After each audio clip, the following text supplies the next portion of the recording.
오늘도 찰리형 시청 감사드려요. 구독, 좋아요 부탁드려요.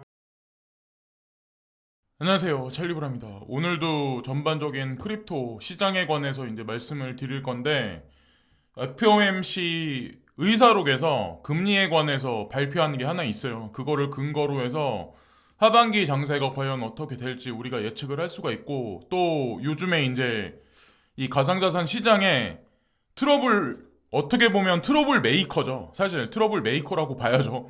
이번에 이 루나 UST 사태가 이제 발생되면서 사실 하락장에 신나를 쏟아부은 격이기 때문에 트러블 메이커라고 이제 칭해야 되는데, 테라 2.0에 관해서 좀 옹호해서 오픈시켜 주겠다, 상장시켜 주겠다라고 하는 거래소들이 속속 지금 등장하기 시작을 했어요. 그래서 국내 거래소도 향후에 어떤 스탠스를 취할진 모르겠지만 일단 바이낸스가 긍정적으로 지금 돌아섰고, 그리고 힛 BTC라는 거래소도 있거든요. 여기는 뭐 지명도가 어느 정도 있는 데는 아닌데 한 중급 규모 정도 되는데요. 근데 여기도 마찬가지로 이제 긍정적인 발언했고, 가장 중요한 건 일단 바이낸스가 적극적으로 밀어주겠다라는 표현을 썼고, 이번에 이제 스냅샷 지원하는 거에 관해서도 언급을 했고, 또한 이제 제가 좀 이따 이제 언급 드릴 건데 비투르라고 하는 거래소가 있거든요. 거기에도 마찬가지로 이번에 지원해주겠다라고 했었고, MEXC라는 거래소가 있거든요.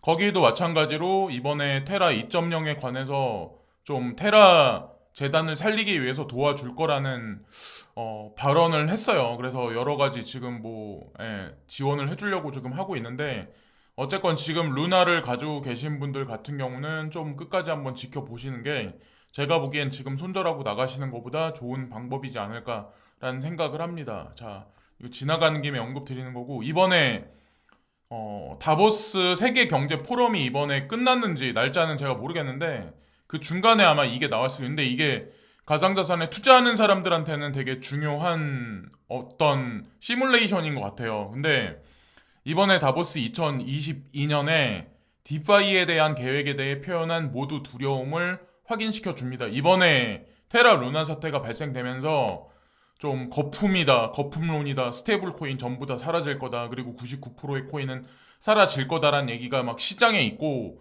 폭락이 있을 수도 있다는 어떤 그 차트만 보면 그럴 수 있거든. 지금 현재 상황 그런 어떤 공포 분위기 조성인데, 이 와중에 지금 현재를 그림자 단계로 봤을 때 그림자 단계를 견디고 체인링크 및 뭐 메타마스크와 같은 WEF 파트너와 함께 디파이에 침투한 다음 합법화하기 위해 대형 은행들의 인수로 급습하는 과정이 있을 것입니다. 그래서 하나의 일련의 과정일 뿐이다. 누가 이걸 설명을 하더라고요. 그냥 비유적인 표현으로. 그래서 여기 보면 지금이 그림자 단계예요. 예, 그림자 단계. 그래서 거품이 살짝 꺼지는 그림자 단계인데, 여기에 이제 뭐 체인링크도 있고 그레이스케일도 있고 크라켄도 있고 코인베이스도 있고 크립토닷컴도 있고 뭐 갤럭시 디지털, 제미니 거래소, 비트스탬프, 메타마스크도 있고, 하여튼 여기서 다음 단계로 넘어가면 누가 또 여기 나오기 시작하면 웨이브 1에서는 뭐 네임드 있는 어떤 거래소들, 뭐 어떤 관련돼 있는 기관이 나와 있고, 이제 웨이브 2로 넘어가면, 자 여기서 웨이브 2로 넘어가면 스탠다드 차타드, 시티뱅크, 뭐 BNP, 파리바, 뭐 뱅크 오브 아메리카, 모건 스탠리, 골드만삭스, JP 모건, 뭐 비자사, 도이치뱅크, 유니온뱅크, 이렇게 다음에 이제 뭐 이들이 여기 나와 있는 기업을 뭐 지분 투자한다거나 인수합병할 거야. 요런 그림대로 갈 거야. 이번에 세계경제 포럼에서 이런 것도 하나의 카테고리로 논의가 있었나 봐요. 그래서 지나가는 김에 그냥 언급을 드리는 거고, 어쨌건 대세 흐름이라는 건 알아두시면 되고, 5월 25일 날 이 뉴스가 나왔는데, 마스터카드 임원, 암호화폐 대규모 채택, 조만간 이루어진다. 이 조만간 이루어진다는 의미가 과연 어떤 의미인지, 뭐 규제안이 나온다는 얘기인지 어떤 얘기인지 모르겠는데, 어쨌건 마스터카드 측에서 이런 얘기를 했다라고 하더라고요. 그래서 그냥 제가 언급 드리는데, 디지털 커런시 그룹, 자 디지털 커런시 그룹은 대부분의 블록체인하고 관련돼 있는 많은 기업들의 많은 지분을 이미 보유를 하고 있어요. 근데 마스터카드가 이런 식으로 언급을 했잖아요. 마스터카드가 디지털 커런시 그룹의 대주주예요. 자, 이러면은 얘기 다 끝났죠. 그러니까 우리가 모르는 걸 이들은 이미 알고 있겠죠. 그래서 지금 약시 시장 흐름이 우리가 생각하는 것보다 되게 오래 가기 때문에 힘들어서 아마 포기하시는 분들이 되게 많으시겠지만 항상 누차 말씀드리지만 이거는 계속 반복돼 왔어요. 이거를 견디냐 못 견디냐에 따라서 아마 남은 인생을 되게 많이 후회하실 분들도 있었고 기뻐하실 분들도 분명히 생겨날 거예요. 이거를 그냥 단순히 도박장이라고 치부하기에는 너무나도 큰 대형 기관들이나 은행들이 군침을 흘리고 있고 그들도 준비하고 있다는 거를 이번에 다보스 세계 경제 포럼에 아까 강의를 했던 그 장면을 보면 아마 여러분들 인지를 하실 것 같고 이거는 그냥 차트적인 관점인데 2017년 상승작 있기 전에 지금과도 같은 장세가 있었어. RSI도 그때 마찬가지였어. 근데 지금 현재 상황을 보면 RSI가 바닥을 박박 긁고 있어. 그래서 지금 현재 여기를 어느 정도 이 구간만 지나가면 점진적으로 하반기로 갈수록 상승이 도래할 거야. 상승이 도래하고 진짜 큰 상승이 와서 버블장이 될 정도까지 가려면 2023년은 돼야 될 거야. 이 차티스는 그렇게 지금 언급을 하고 있거든요. 근데 저도 똑같은 생각을 하고 있어요. 그러니까 많은 사람들은 지금이 하락장이 끝나서 당장 나는 10배를 벌어서 이 시장을 뭐라고 탈출? 그런 표현을 쓰는데 탈출이 아니라 이 시장은 그냥 주식시장 같이 된다니까요. 앞으로 점진적으로 계속 나중에 기관 투자가들이 들어오면 그렇게 될 수밖에 없고 거기까지 시간이 걸리긴 하겠지만 2022, 2023년이 그 정도 구간까지 갈 거야. 이분은 이제 그렇게 예측을 하시네요. 그래서 올해는 뭐 미온적인 상승이 어느 정도까지 올라가겠지만 연말까지 올라가겠지만 자 내년이 진짜 가파른 버블이 끼는 상승장이 올 거야. 그러니까 내년 한 여름께까지 보고 이분은 언급을 하셨고 또한 하반기 장세를 그냥 긍정적으로 보시면 어떨까. 제가 그래서 예전에 이제 중금리가 될 거다라는 표현을 쓴 적이 아마 있을 거예요. 그러니까 뭐 1% 지금 금리 인상해야 된다라고 연준에선 계속 이제 으름장을 놓고 시장에 공포를 주입을 하지만 실질적으로 발표를 했어요. FOMC 의사록에서 다음 회의에서 50bp 그러니까 0.5% 금리 인상을 지지를 할 거야. 그래서 두어 번에 중금리를 두어 번에 금리 인상을 할 거야. 0.5% 두 번 정도 하고 나머지는 하반기로 갈수록 연말 쪽으로 가면서 0.25% 금리 인상을 할 가능성이 높지 않을까라는 생각을 해요. 왜냐하면 FOMC 의사록에 보면 어떤 얘기가 있냐면 우크라이나 분쟁 및 중국의 코로나19 봉쇄 조치가 더 많은 위험을 초래하고 있다. 특히 강력한 고용시장이 유지되면서 물가 안정 회복을 어렵게 만들고 있다고 전했다. 요 단서가 중요한 게 여기 두 가지가 들어가 있죠. 그러니까 본인들이 금리 인상을 빅스텝을 밟아서 1% 금리 인상을 한다라고 하더라도 경기 침체만 불러올 거라는 걸 이미 이들은 알고 있다는 거죠. 거기다가 바이든 행정부가 지금 간간히 이제 인터벌로 언급하고 있는 7월달 대중관세 인하 이 카드까지 만약에 쓰게 되면 금리를 만약에 0.5% 하고 하반기로 갈수록 0.25% 금리 인상을 한다면 요게 마저 떨어져 주고 그리고 6월 1일 날부터 중국이 오픈하겠다라는 얘기를 지금 신화통신을 통해서 지금 나오고 있잖아요. 백화점이나 하여튼 오프라인 상점들을 그런 얘기가 다 이렇게 맞물려 떨어지면 하반기로 갈수록 인플레이션은 하락할 가능성이 높고 우크라이나 분쟁에 관한 거는 그게 없어요. 지금 제가 뉴스를 봐도 뚜렷한 그런 게 없더라고요. 지금 보니까. 근데 이거는 언제나 급작스럽게 와전될 가능성이 있으니까 FOMC 의사록이 나오면서 주식시장은 사실 반등이 있었어요. 어저께 좀 많이 하락을 했다가 또 다시 이제 반등 장세로 지금 올라갔고 코인마켓 같은 경우는 오히려 지금 금융시장하고 반대로 디커플링으로 지금 미온적인 하락세. 그래서 이걸 폭락이라고 하기에는 그렇죠. 그리고 또 하나 우리가 하나 시그널을 볼 수 있는 게 현물 경제가 하반기로 갈수록 살아난다는 걸 볼 수 있는 게 뭐냐면 스냅이라는 그 플랫폼이 있거든요. 그러니까 사람들이 SNS를 많이 하는 거. 근데 사진을 찍고 올리고 글을 주고받고 이런데 스냅이라고 하는 게 있는데 이게 아마 어저께 주식시장에서 43%인가 빠졌다고 하더라고요. 170조 원 증발했다 하루 새. 이런 얘기가 있는데 무슨 얘기를 여기 이제 CEO가 무슨 얘기를 하냐면 에반 슈피겔 최고 경영자가 직원들에게 보낸 편지에서 이번 분기 매출을 달성하지 못할 것이라고 밝혔다. 이래서 쭉 폭락을 했는데 그는 이에 따라 연말까지 신규 고용을 중단할 것이라고 덧붙였다. SNS 보통 어디서 많이 하나요? 우리가 바깥에서 활동을 많이 하면 SNS나 넷플릭스나 유튜브를 많이 보지 않죠. 그러니까 코로나가 막 이렇게 득세하고 막 올라갈 때 넷플릭스 주가도 많이 올라갔었죠. 근데 잠정적으로 전 세계가 서서히 오픈한다는 어떤 그 분위기가 있으니까 그 전에 한 달 전에 넷플릭스 주가는 폭락을 했죠. 여기다가 스냅 주가까지 폭락을 했어요.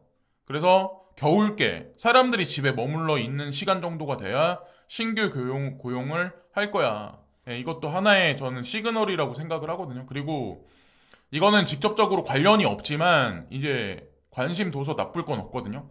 미국 텍사스 총기 난사 학생 사망자 4명 들어 총 21명 사망했다. 지금은 뭐 몇 명이 사망했는지 모르겠는데 이 얘기가 나오고 나서 어떤 게 있었냐면 분노한 바이든 강력한 총기 규제 필요하다. 이 언급을 일본에서 이제 연설을 하신 다음에 에어포스 1을 타고 미국으로 돌아가시면 아마 공식적으로 뭔가 성명 발표를 할 거예요. 근데 제가 말씀드리려고 하는 게 뭐냐면 일각에선 이번 참사가 오는 11월로 예정된 미 의회 중간 선거에서 총기 규제의 소극적인 공화당한테 악재로 작용할 가능성을 거론한다. 이게 아마 하나의 트리거가 되지 않을까.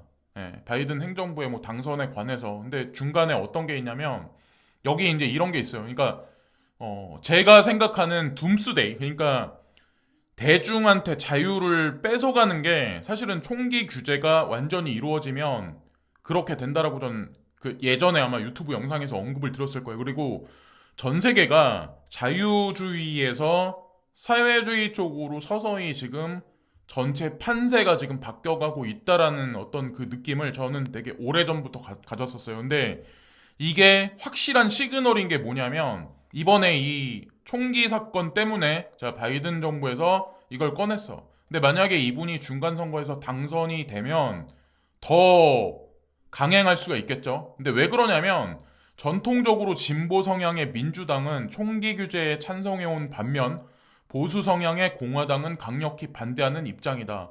미 헌법이 민간인의 무장을 허용하고 있으며 총기를 소유할 권리야말로 헌법의 최고 가치인 자유의 핵심적 내용이란 취지에서다. 자, 본인을 지키기 위해서 총기가 필요하다라고 말하는 사람도 되게 많을 텐데, 자, 이거를 완전히 규제를 해버린다. 그럼 어떻게 될까요? 거기다가 11월 중간선거 전에 만약에 이 얼마 전에, 그러니까 예전에 이제 라스베가스에서 수백 명이 이제 사상자가 나왔었던 그런 사태가 만약에 또다시 중간에 여름에 뭐 행사나 페스티벌에서 만약에 이게 발생된다. 그러면 바이든이 지금 추구하는 이 정책에 관해서 총기 규제에 관해서 힘을 실어주는 그 시나리오가 완성될 수 있을 가능성도 높거든요. 대규모 총기 테러가 만약에 발생된다면 이거는 그냥 지나가는 김에 언급드리는 거고 또 하나 이것도 사실 되게 안 좋은 걸 수도 있는데 중국이 ARM이라는 세계 반도체 설계 회사 중에 최고 자리에 있는 설계 능력을 가진 데거든. 여기는 그러니까 하다못해 이제 삼성전자가 의뢰를 하면 삼성전자한테도 설계해서 그거를 주는 회사예요. 그 정도로 이제 능력이 뛰어난 데인데 손정희가 중국에 세운 ARM에 자 4년 만에 중국이 장악했다. 과연 이게 뜻하는 바가 뭘까요? 자체적으로 반도체 설비 기술을 설계부터 마지막까지 다 일관성 있게 일괄되게 다 그 시스템을 체계를 마련했단 얘기예요. 이 얘기가 뜻하는 바는. 네.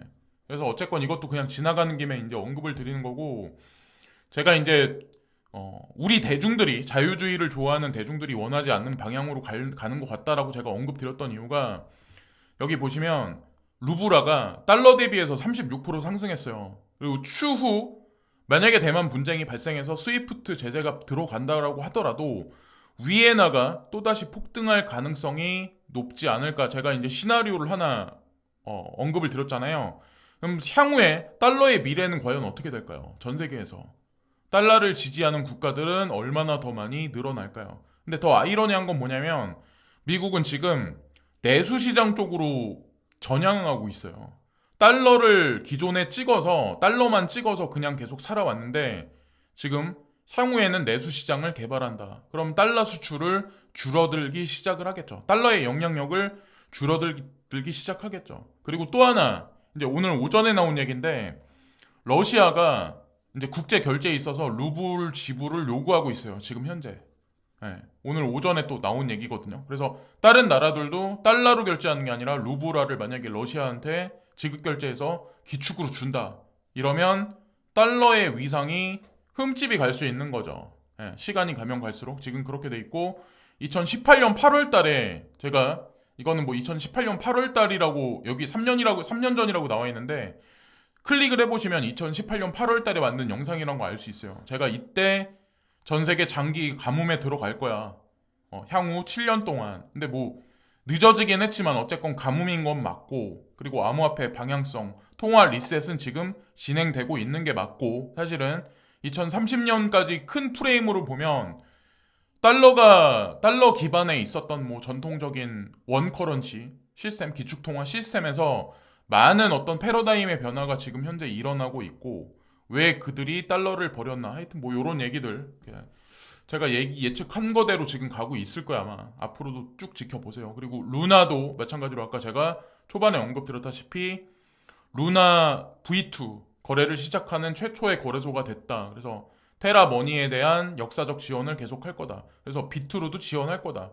제가 개인적으로 보기엔 바이낸스나 비트루나 힛BTC 내지는 MEXC가 그렇게 움직이는 거 보니까 한국에 있는 4대 거래소도 있죠. 대형 거래소들도 아마 스냅샷 지원과 여타 다른 것들을 어떻게 할지 뭐 공지 당장 내일이거든요. 날짜적으로 봤을 때 어떻게 할지 모르겠지만 제가 개인적으로 보기에는 지원해주지 않을까. 그런데 어쨌건 안전하게 뭐 만약에 내가 하겠다라고 했을 땐 스냅샷을 지원받겠다라고 했을 땐 지원해주겠다라는 거래소로 전송하는 게 맞죠.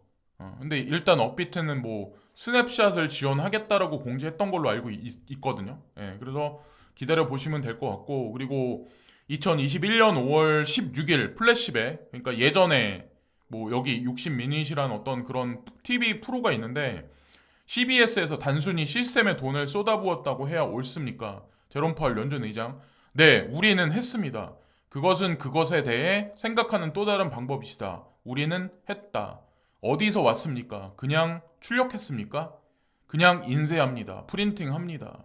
돈에 대한해서 이렇게 그때 언급을 하셨대요. 직접. 근데 이 서서히 끝나가는 거죠. 이제 달러의 어떤 그런 게 이제 서서히 지금 끝나가고 있는 거고 그리고 리플 CEO가 무슨 발언했냐면 셋과의 분쟁이 끝나면 소송전이 끝나가면 IPO 가능성을 모색할 것이다. 그래서 증권시장에 올릴 거다. 이런 얘기를 지금 하는 거죠. 이거는 XRP를 두고 하는 얘기는 아니에요. 리플사 주식은 리플사 주식이고 XRP는 XRP예요. 그러나 중요한 건 리플사가 잘 되면 XRP도 잘 됩니다. 자, 어쨌건 끝까지 지켜보세요. 얼마까지 올라가나. 저는 이거를 엄청나게 오랫동안 장투하려고 뭐 매수를 했던 거고 단기적으로 뭐 하락했다고 해서 이 지금 리플사가 망한다고 생각 안 해요. 그리고 전 세계 국제결제 시스템 망해서 중심의 자리에 서 있는 건 맞고 이미 그 체인망이 많이 연결돼 있는 건 맞고 거의 완성 단계에 있다라고 저는 생각합니다. 그리고 뭐 그레이스케일 자산운용사에서 오늘 오전에 OTC 마켓, 마나 뭐 아니면 LPT, 파일코인, 체인링크, 베이직 어텐션 뭐 이거 OTC 마켓에 들어갔어. 이제 거래가 될 거야. 뭐 이런 얘기를 하는데 제가 이런 걸 언급드려도 무슨 얘기인지 모르시는 분들도 있어요. 그러니까 공부를 안 하시니까 그냥 시세만 보시니까 그러면 시세만 보면 시세의 가치를 부여하면 쓸모가 없죠. 비트코인도 2,800만 원에서 330만 원, 70만 원까지 떨어졌을 때 사람들은 가치 부여를 했죠. 거기다가 헐값이라고. 그리고 이제 팔고 나갔죠. 그러고 나서 6천만 원까지 올라갔던 6천 몇백만 원까지 올라갔었던 거죠. 다른 알트코인도 비슷할 거예요. 그래서 내가 투자한 코인이 과연 어떤 건지 내가 이게 똥인지 된장인지 잘 모르시는 분들이 많다라고 하는 의미가 그게 비아냥거리자는 의미가 아니라 공부를 해보시고 왜 그런지, 왜 이게 OTC 마켓에 왜 들어갔는지, 이 사람들은 왜 이거를 상품에 올려서 기관 투자가들이 여기에 투자할 수 있게 왜 그거를 마련을 했는지, 그런 면을 봐야 되는데 그냥 단순히 그냥 하루 종일 그냥 오전서부터 밤늦게까지 주무시기 전까지 그냥 시세만 계속 보면 보이는 게 아무것도 없죠. 괜히 후회만 하죠. 후회만 하시죠. 근데 그게 아니라니까요. 코인 투자는 그렇게 하면 절대 100% 망해요. 예, 그러지 마시고 어떻게 마스터카드는 왜 DCG 그룹에 투자를 했나? DCG 그룹은 왜 그레이스케일과 무슨 관련이 있나? 제네시스 트레이딩은 과연 이들하고 무슨 관련이 있나? OTC 심벌에 왜 들어갔나? 이게 ETF하고 과연 무슨 관련이 있나? 이런 면을 봐야 되는데 예, 뭐 그건 어쩔 수가 없는 것 같아요. 예, 모두가 부자가 될 수 없는 뭐 하여튼 그렇죠. 그래서 어쨌건 저도 이 길을 지금 빛이 하나도 없는 진짜 고구마 5개 먹고 우유 한 잔 안 마시고 목이 꽉 막힌 오전에 일어나면 답답해요. 저녁에 잘 때까지. 근데 시세는 자주 안 봐요. 저희 이제 그게 습관이 돼서. 근데 칠흑같이 어둡고 끝이 보이지 않는 이 터널을 지나가는 거는 저도 마찬가지고 여러분들도 마찬가지예요. 그러나 이 끝은 항상 있어요. 제가 아까 중간에 몇 개 뭐 금리에 관해서도 언급을 드렸잖아요.